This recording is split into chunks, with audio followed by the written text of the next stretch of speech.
While thinking, pondering, and plotting what to write for this, I told myself that I didn't want this to be a sob story. As few of you know, I've seen rough days in my life just like the rest of y'all, but unlike my peers and classmates, I don't really like to talk about it or tell about it. So, I decided I want to talk on perseverance. In order to do that, I have to open up, which I absolutely hate doing. But, as the Frogman's Creed of the United States military, Hudson, Richard, says, moderation, anything in life worth doing is worth overdoing. Moderation is for cowards. So, I shall open up. Perseverance is defined as persistence in doing something despite difficulty or delay in achieving success. What does that have to do with me? Most of you know me as a kid screaming his head off at some middle-aged sports referee, the kid with a headstrong mentality, and the be-averaging boy with a serious yet somehow confused look on his face 24/7. And yes, I am all of that.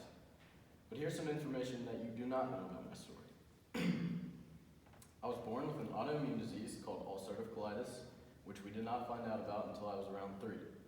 I know those words mean absolutely nothing but confusion to you, so I'll explain. Colitis is basically a giant infection in your stomach. Sounds gross and weird, and trust me, it really is. Being 3 years old, you'd think I wouldn't remember anything, but when you're in constant pain for your entire childhood, you remember every detail. A painful year went by, and then I was 4, and then school started, and then it got rough. I was admitted to the hospital at the end of pre-kindergarten and spent the longest 4 months of my life at the Iovinelli Children's Hospital, who I basically owe my life to, literally. Literally? Yeah. The doctors told my parents that I had not too long of a life left if something didn't change. That same week, full of constant pain and crying, I had a dream that I can never forget. A dream of a voice calling my name from darkness, pure blackout, to a small opening that I seek towards. That opening, it was a light. A set of purest gold gates that led on forever with vibrant colors that I cannot pronounce, that surrounded me, and at the peak of it all was the shadow of the Lord. Get chills thinking about it. He thundered with a loud voice, just constantly repeating my name, telling me to come, to come, to come.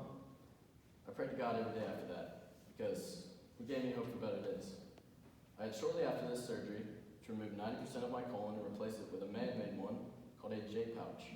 And yes, I still have that man-made colon inside of my stomach today. Recovery from surgery was hard. I'd wear an ostomy bag on my hip for a year.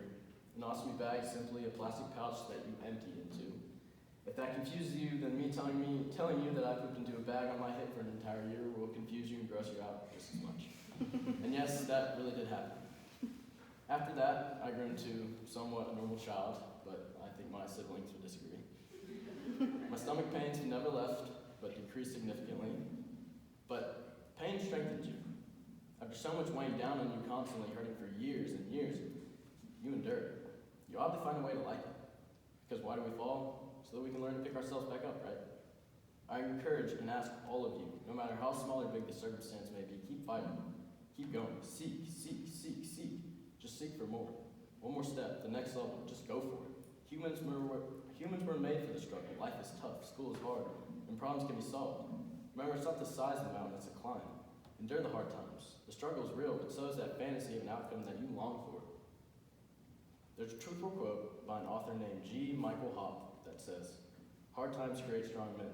Strong men create easy times. Easy times create weak men. Weak men create hard times. Be that strong man. Be that strong person through those hard times. Head down, chin up." I give a huge thank you to my dad for once telling me, work now, play later. We go on the boat, Mike, work now, play later. You want this, work now, play later. You want a car, work now, play later. That saying gives me the reminder to live and love struggle, and I hope it might give the same to you. Because of my stomach problems, I'll forever live with, I have found my way to a better life. I work tirelessly on myself to stay healthy and not end up as that 3-year-old boy in the hospital again. I have a gluten allergy, a dairy allergy, and a soy allergy, and probably a bunch more I don't know about yet. So finding food and cooking meals I can eat